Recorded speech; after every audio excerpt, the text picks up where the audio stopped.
एक महान कवि ने बोला है कि the books are not only the source of knowledge, the world itself is a great teacher. और इसी विजन के साथ फील्ड विजिट के इस एक्टिविटी के लिए हमने पालम के एयरफोर्स म्यूजियम को चूज करा। लेकिन हर बार की तरह शुरुआत से शुरू करते हैं। Understanding the museum setting. Education का पर्पस सिर्फ मार्क्स लेना नहीं होता, बल्कि अवेयरनेस और अंडरस्टैंडिंग को डेवलप करना होता है। और पालम का यह एयरफोर्स म्यूजियम इसी बात पे बिल्कुल फिट बैठता है, क्योंकि सदर बाजार कैंटोनमेंट मेट्रो स्टेशन के नजदीक लगभग 4 एकड़ के विशाल परिसर में फैला हुआ ये म्यूजियम न सिर्फ भारतीय वायुसेना की वीरता और बलिदान को दर्शाता है, बल्कि साथ ही में ये म्यूजियम हमें इंडियन एयरफोर्स की brief history, defence technology, modern equipment and system और उनके स्ट्रिक्ट डिसिप्लिन को रियल लाइफ कॉन्टेक्स्ट में आखिर ये सब कैसे काम करता है, इस चीज को समझने के लिए एक बेहद अच्छा मौका देता है। Palam's aerospace future. Palam air force museum, जो अपने रिच हिस्ट्री और लेगेसी के लिए जाना जाता है, अब एक नए युग की ओर बढ़ रहा है। ये जगह सिर्फ पुराने एयरक्राफ्ट और एग्जिबिट तक सीमित नहीं रहेगी, बल्कि ग्रेजुअली एरोस्पेस म्यूजियम में ट्रांसफॉर्म हो रही है। इस म्यूजियम के फ्यूचर विजन में modern aircraft, unmanned aerial system, rockets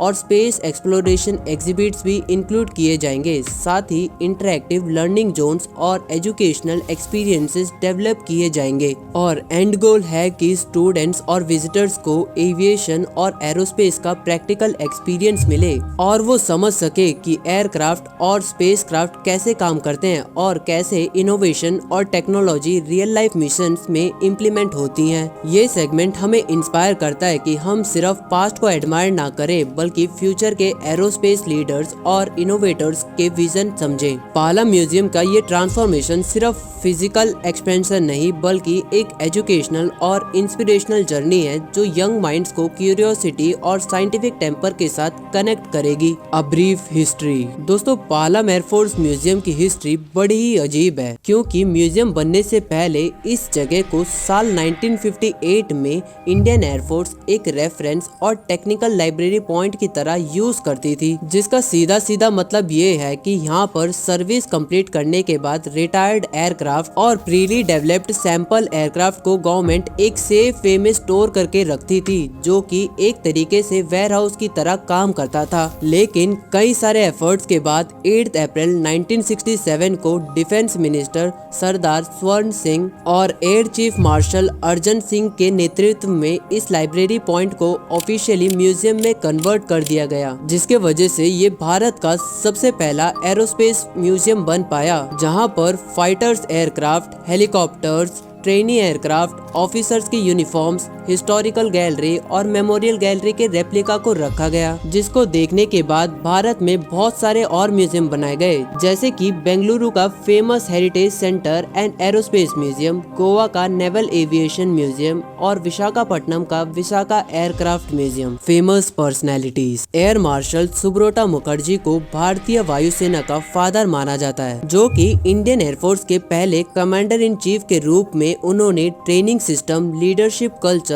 और ऑपरेशनल प्लानिंग की ऐसी बुनियाद रखी जो आज भी इंडियन एयरफोर्स को गाइड करती है। उनके इस योगदान ने भारतीय वायुसेना को कॉलोनियल इन्फ्लुएंस से निकालकर एक इंडिपेंडेंट, कॉन्फिडेंट और फ्यूचर रेडी फोर्स बनाया। दूसरे हैं air chief marshal Arjan Singh. भारतीय वायुसेना के सबसे महान और आइकॉनिक लीडर में से एक थे। उनका नाम खासकर 1965 के इंडो पाक वार के दौरान इंडियन एयरफोर्स की स्ट्रॉन्ग लीडरशिप के लिए याद किया जाता है, जहां उन्होंने काम डिसीजन मेकिंग और क्लियर स्ट्रेटेजी के साथ इंडियन एयरफोर्स को लीड किया। उनके नेतृत्व में इंडियन एयरफोर्स ने अपने ऑपरेशनल स्ट्रेंथ को इफेक्टिवली डेमोन्स्ट्रेट किया और ये प्रूव किया कि इंडियन एयरफोर्स किसी भी चैलेंज का सामना करने के लिए फुली प्रिपेयर्ड है। उनके इस योगदान के लिए अर्जन सिंह को marshal of the Indian air force का रैंक दिया गया, जो इंडियन एयरफोर्स का हाईएस्ट ऑनर माना जाता है। Indoor galleries. Memorial gallery Indian air force के उन वीरों को समर्पित है जिन्होंने देश की रक्षा के लिए अपनी जान दी। गैलरी। यहाँ पर मार्टियर्स के पोर्ट्रेट, उनके जीवन और साहस की कहानियाँ, मेडल्स और हॉनर्स को डिस्प्ले करा गया है। और ये गैलरी सिर्फ उनकी ब्रेवरी को कमेमोरेट नहीं करती, बल्कि विजिटर्स को करेज,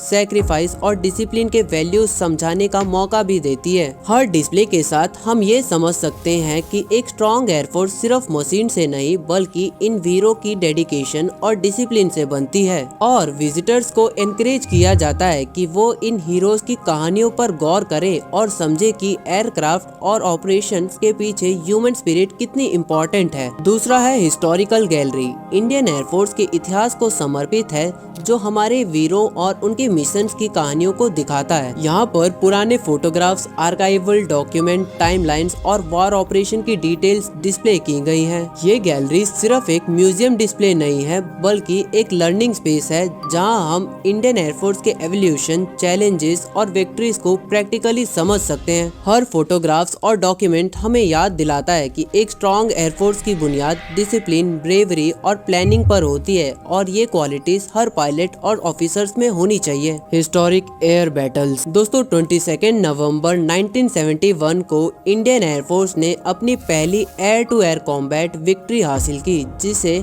हम बैटल ऑफ पोयरा के नाम से जानते हैं। इस ऑपरेशन के दौरान इंडियन एयरफोर्स के फाइटर एयरक्राफ्ट ने पाकिस्तान एयरफोर्स के F-86 सबरे जेट्स को इंटरसेप्ट किया। फिर सिर्फ कुछ ही मिनट के इंटेंस एरियल कॉम्बैट में इंडियन एयरफोर्स ने 3 पाकिस्तानी फाइटर एयरक्राफ्ट को शूट डाउन कर दिया, जो इंडियन मिलिट्री एविएशन के इतिहास में हिस्टोरिक मोमेंट था। और फिर भारत ने ऐसे बैटल बहुत सारे लड़े, जिसमें से एक ऑपरेशन बालाकोट भी था, जिसे 26 फरवरी ईयर 2019 में इंडियन एयरफोर्स ने एग्जीक्यूट करा, जो कि एक प्रिसीजन एयर स्ट्राइक था। ये ऑपरेशन पुलवामा टेरर अटैक के बाद कंडक्ट किया गया, जिसमें इंडियन एयरफोर्स के फाइटर एयरक्राफ्ट ने बालाकोट रीजन में आइडेंटिफाइड टेररिस्ट इंफ्रास्ट्रक्चर को टारगेट करा और उस टेररिस्ट एरिया को जल्दी से न्यूट्रलाइज करा, वो भी बिना किसी सिविलियन एरिया को हार्म पहुंचाए। सबसे आखिरी है 1961 का ऑपरेशन विजय, जब इंडियन एयरफोर्स ने क्रिटिकल रोल प्ले किया, जो कि गोवा को पोर्चुगीज कंट्रोल से लिबरेट करने में डिसिसिव था। इंडियन एयरफोर्स की इस स्ट्रेटेजिक प्लानिंग और प्रिसाइज एग्जीक्यूशन ने डेमोन्स्ट्रेट किया कि डिसिप्लिन्ड एयर पावर किसी भी जॉइंट ऑपरेशन में की रोल प्ले कर सकता है। ऑपरेशन विजय सिर्फ एक मिलिट्री विक्ट्री नहीं, बल्कि एयरफोर्स के